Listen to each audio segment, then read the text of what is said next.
اهلا وسهلا من نفس المكان اللي بقعد فيه كل مرة قدام النافورة.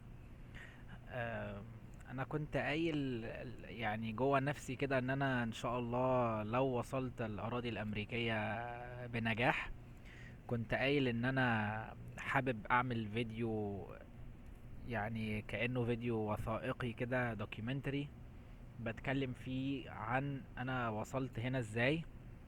لان انا علشان اوصل هنا عديت بسيت باكس كتيرة، وعديت بمراحل مليئة بالفشل ومليئة يعني زي ما بيقولوا بقى الانهزامات او الخسائر. يعني كان في الكثير من المعارك الخاسرة يعني علشان بس اعرف اوصل اسجل الفيديو ده كده بالشكل ده. فانا عايز ابدا يعني الرحله كانت طويله جدا. يعني مش بس الطيارة، لا اقصد الرحلة الحياتية يعني. الرحلة الحياتية كانت طويلة جدا جدا. طبعا معذرة بقى على الناس اللي هتكون بتعدي في الفيديوز وممكن منهم بقى يبصوا عليا وبتاع، بس خلاص يعني ما مش فارقة بقى، انا قررت ان انا اسجل الفيديو ده. مش فارقة بقى اللي يبص يبص. وفي تورز ناس بتعدي، فبرضو يعني في دوشة وكده. المهم، خلينا نبدأ كده ايه من يعني من اول اعدادي، لان دي هي يعتبر بداية الطريق خالص يعني. انا من طفولتي كنت طفل متفوق دراسيا. خلال فترة بقى الكي جي والابتدائي. طبعا هتقولي هو انت ازاي في كي جي وبتقول متفوق؟ كلمة تفوق دي بالنسبة للبيرز بتوعي او بالنسبة لزملائي يعني. فانا من كي جي وابتدائي وكده كنت من اللي هو الايه الناس اللي بتطلع بقى من العشرة الاوائل، الخمسة الاوائل كده يعني. بعدين كل ده كان لحد ستة ابتدائي، كنت بالشكل ده اللي هو طالب متفوق. في ستة ابتدائي كنت جايب درجة عالية جدا وطالع تقريبا التاني او التالت على المدرسة، حاجة زي كده. بعدين في اعدادي بقى، من اول اولى اعدادي بدأ الايه الرسم. مادة الرسم بدأت تضاف للمجموع. وانا سيء جدا في الرسم، يعني سيء لدرجة لا يمكن وصفها، وهو كان بيتضاف للمجموع. ويعني الله يمسيها بالخير بقى. بس المدرسة بتاعة الرسم بتاعتي كان اللي بياخد معاها دروس كانت بتقفل له الامتحان، او اللي هو بتديله مثلا 95% مثلا اقل حاجة. ده اللي كان بياخد معاها دروس. انا ما كنتش باخد دروس ولا معاها ولا مع غيرها، يعني انا طول حياتي كنت طالب ما بياخدش دروس. احيانا بس كنت باخد مراجعات بس. وده كان في تالتة اعدادي عشان بقى كانت سنة شهادة وكده. لكن اللي كنت باخده باستمرار هو الماث. يعني الماث هو الحاجة الوحيدة اللي كنت باخد لها دروس، مش بس مراجعات يعني على مدار السنة. مش فاكر ليه، بس غالبا يعني انا كنت ممكن اكون كنت ضعيف سيكا في الماث، يعني مش فاكر الصراحة ليه السبب. المهم انا ما كنتش باخد درس رسم. فدرجاتي فيه كانت بتبقى سيئة جدا. يعني فاكر كنت بجيب حاجة و80 من 100. طبعا ده كان كان بيهبد لي الدرجة جامد قوي يعني. فالمهم اولى اعدادي وتانية اعدادي الرسم كان بيتضاف، وما طلعتش من العشرة الاوائل تقريبا يعني. لو انا فاكر، ما كانت اول مرة في حياتي بقى بعد كل السنين دي اطلع خالص من العشرة الاوائل، وابقى ايه، من ضمن الطلبة اللي هي مهمشة شوية من ناحية التفوق.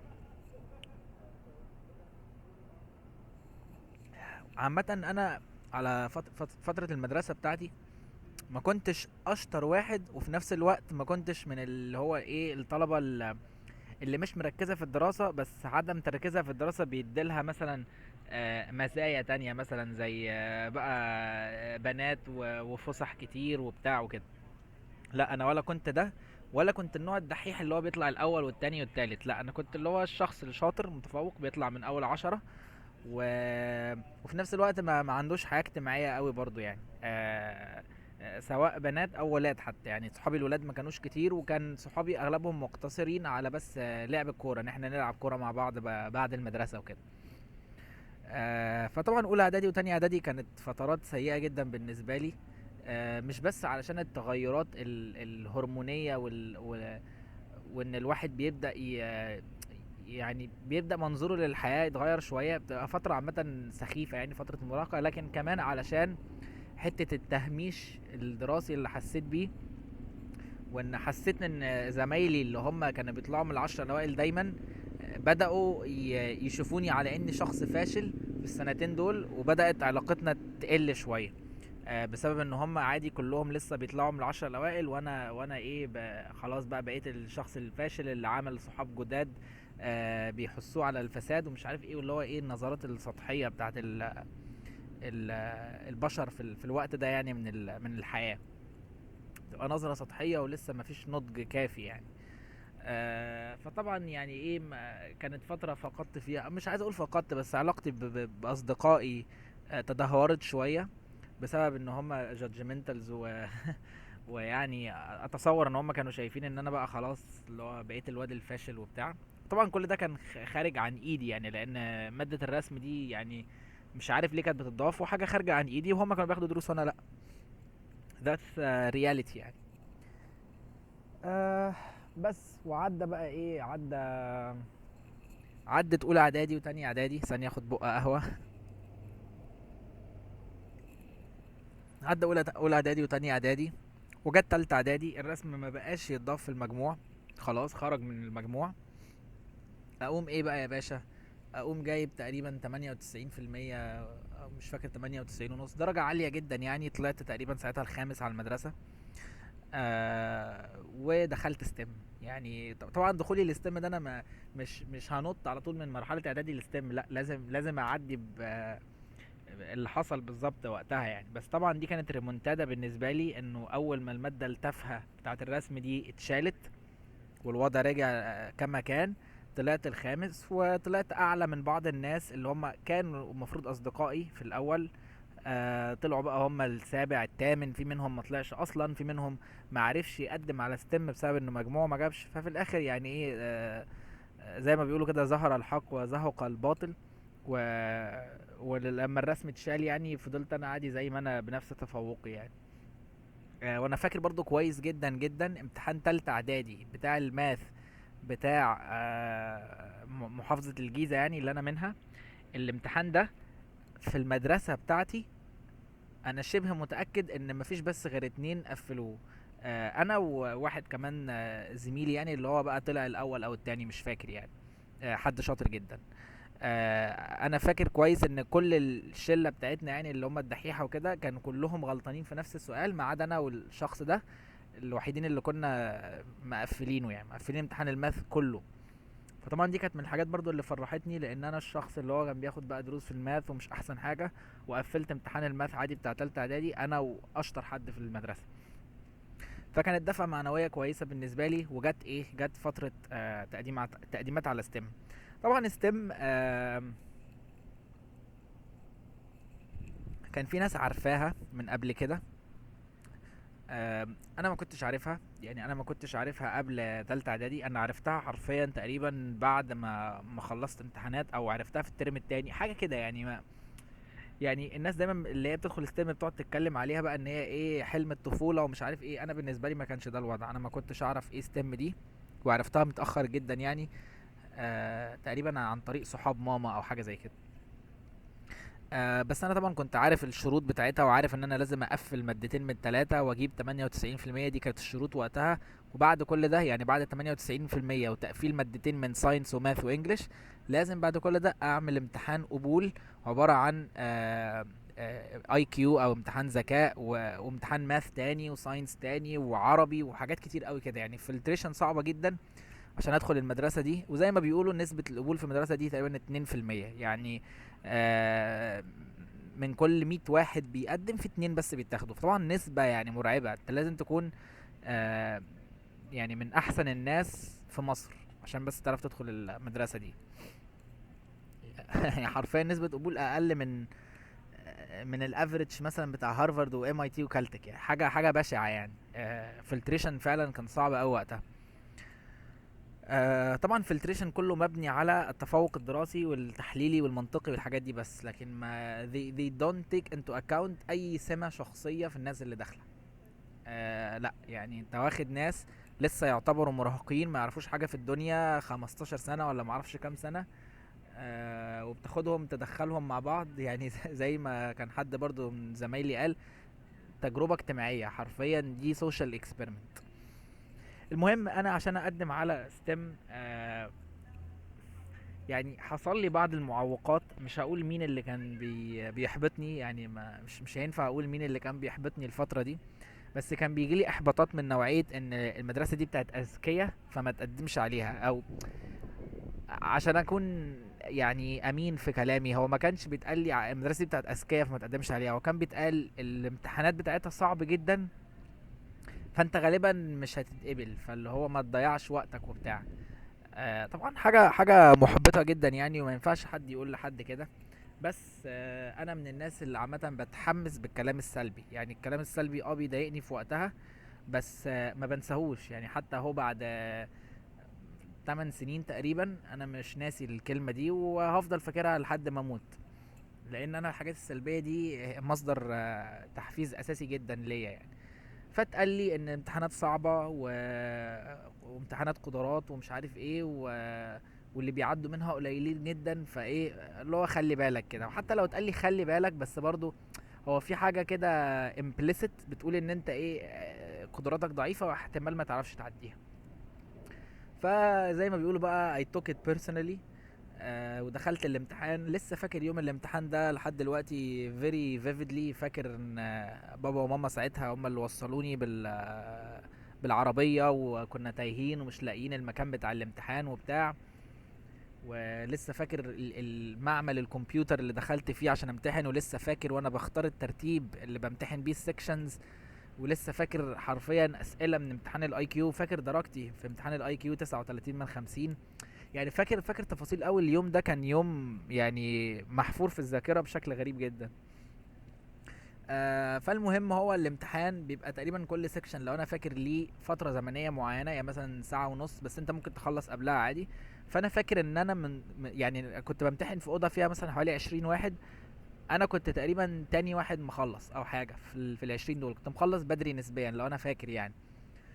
ولو انا فاكر برضو وقتها، وقت ما انا كنت باخد الامتحان، كانت الدرجه بتطلع في ساعتها، لان هي الاجابات ام سي كيو او اللي هو تكست بوكس، يعني مثلا 5 زائد 5 ايكوال ويسيب لك مسافه تكتب. فانت الامتحان كمبيوترايزد، فمش محتاج ان بني ادم يعلمه يعني. فانا لو انا فاكر صح ان الدرجه طلعت في يوميها، يعني خلصت الامتحان، استنيت تقريبا نص ساعه او حاجه والدرجه كانت طلعت. فانا مش فاكر الدرجه كام، بس انا فاكر اني جبت 39 من 50 في الاي كيو، وانا ما كانش عندي اي ريفرنس الارقام دي عاليه ولا قليله. بس اللي عرفته بعدين ان تقريبا اعلى درجه يعني، او من اعلى الناس اللي جابت اعلى درجات في المدرسه بعدين لما دخلت، كانوا مثلا جايبين 45 او 43 من 50.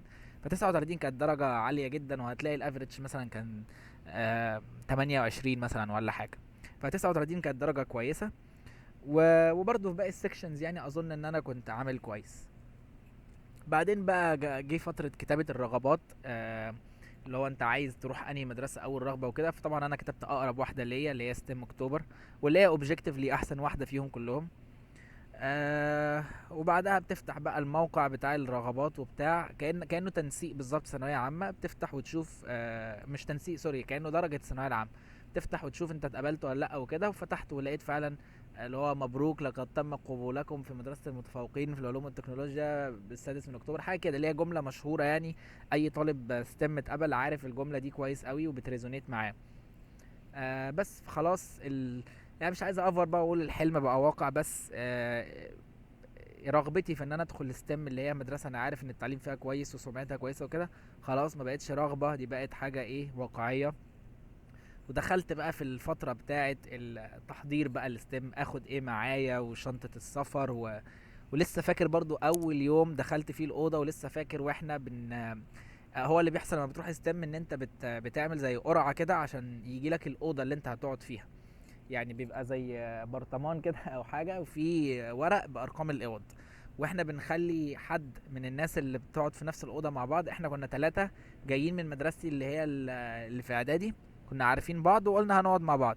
فبنخلي حد فينا يختار، يعني يحط ايده كده ويختار ورقه بشكل عشوائي، دي تبقى الاوضه اللي احنا ايه هنقعد فيها.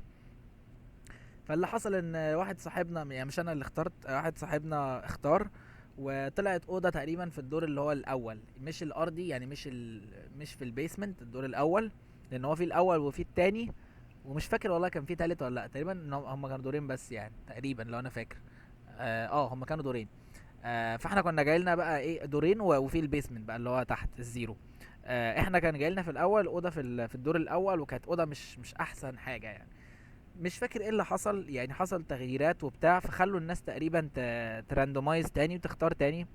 فساعتها جالنا اوضه رقم 220 اللي هي اخر اوضه في المبنى خالص في الدور التاني. يعني تطلع الدور التاني دي اخر اوضه from one of the tunnels، يعني اللي هو لو هي متقسمه مثلا كده، فدي في اخر اوضه هنا وفي اخر اوضه هنا. احنا كنا اخر اوضه في واحده من الناحيتين.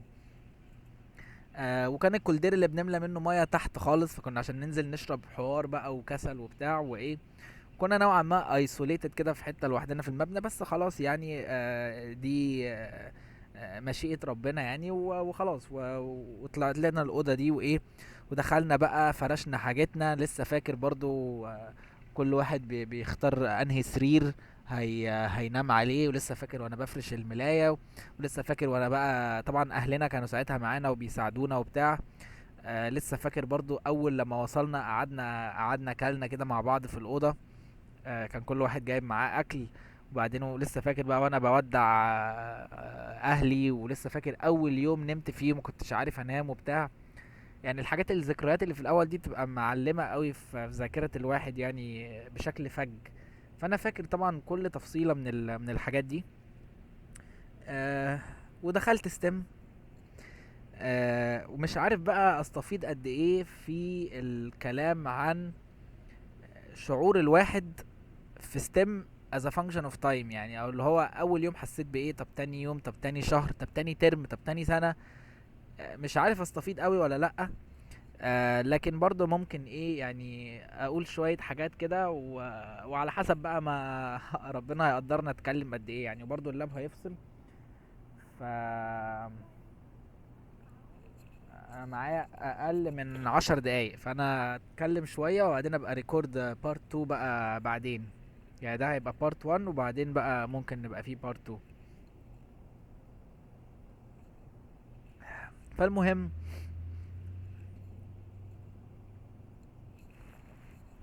طيب ستيم. دخلت ستيم. ولسه فاكر اول يوم دراسة. اللي انا هقوله ده مش فاكر كان في اول يوم دراسة ولا كان في ايام تانية. بس هو حصل يعني، مش فارقة معانا اول يوم، لكن المهم ان هو حصل. انه بيجيبوا لنا كده ناس من السايكولوجي، اللي هم ناس التربية النفسية وكده، واللي هم بيحلوا مشاكل الطلبة النفسية وبتاع. فجابوا لنا واحد او اتنين، مش هقول اساميهم. آه from the very first moments في المدرسة دي اتقال لنا حاجات بقى اللي هو ايه، ايجو بوستنج بقى، حاجات بتعلي الايجو بتاعنا، او حاجات بتزود غرورنا في نفسنا. اللي هو انتوا عارفين بقى المدرسة دي صعبة جدا في ان هي تقبل الطلبة، وان انتوا احسن 2% في مصر. اتقال كده بالنص، انتوا احسن 2% في مصر. وشوية كلام بقى ايه من النوع ده بقى اللي هو ايجو ايجو ايجو. طبعا اول اسبوعين في المدرسة، انا نسيت اقول ده، بيبقى اول اسبوعين في حاجة اسمها سمر كامب. بنروح بنقعد اسبوعين. بنجرب فيهم الحياة في المدرسة، بنجرب الأكل، ما بيبقاش فيه دراسة، بيبقى بس لعب وهزار ومش عارف ايه، ونتعرف على الحاجات في المدرسة. والطلبة الكبيرة بتقعد معانا تفهمنا شوية حاجات. وتقريبا في ناس بتقرر تحول في الفترة دي عشان خلاص بقى بتدرك ان هي المكان ده مش ليها وكده يعني هي يعتبر فترة بس ايه استعدادية يعني. فالكلام اللي انا بقوله ده اتقال في السمر كامب يعني، ما اتقالش مع بداية الدراسة. وبيبقى فيه طبعا أنشطة بنعملها. برضو الأنشطة دي بتعرفنا شوية طريقة التفكير في المدرسة. يعني انا فاكر ان من الانشطه اللي عملناها في الاول كانت اللي هي العصيان اللي بنحاول نركبها فوق بعض دي، ونشوف مين هيعمل اعلى زي برج من غير ما يقع حاجه كده يعني، اللي هي a simple engineering problem. هي مش simple ولا حاجه يعني، بس اقصد ان هي مش مشروع يعني، بس مجرد activity كده. ولو انا فاكر برضو كان في حاجه عملناها كده بالبلالين، بس مش فاكر ايه يعني. في visual memories كتيره عندي، بس انا مش فاكر تفاصيل. فالمهم from the very first moments برضو الطلبة كانت بتحاول بقى ايه تتكسك على بعضها من بدري جدا، كل واحد عايز يبين نفسه اللي هو ايه، انا الجامد، طب انا الليدر، طب انا بتاع اتحاد الطلبة، طب لو في اي حاجة فيها عايزين ليدر انا اللي هبقى الليدر، انا اللي هبقى الوجهة بتاعتكو، انا اللي مش عارف ايه. كل واحد بقى يبين صفات معينة فيه. ففي الناس المنعزلة الانطوائية، في الناس المتدينة، في الناس المنفتحة، في الناس اللي مش عارف ايه. فهي حرفيا سوشيال اكسبيرمنت، بس الكومن ان الناس عايزة تبين نفسها، محدش عايز يبقى يعني مرمي. انا طبعا مش من النوع ده قوي، يعني انا مش من النوع اللي هو بحاول ابرز نفسي. انا ممكن ابرز نفسي قدام المدرسين، ممكن ابرز نفسي قدام الناس اللي هتديني فرصة، لكن ما احبش ابرز نفسي قدام باقي الطلبة اللي زيي. مش بيفرق معايا قوي خالص بصراحة الحوار ده يعني. طيب هو اللاب هيفصل، فانا خايف بصراحة الفيديو يبوظ او حاجة، فانا هوقف دلوقتي وابقى اكمل بعدين. خلينا فاكرين ان انا وقفت عند الحتة بتاعة الايه، الانتر اكشنز بتاعة الطلبة في السمر كامب. نكمل من هنا.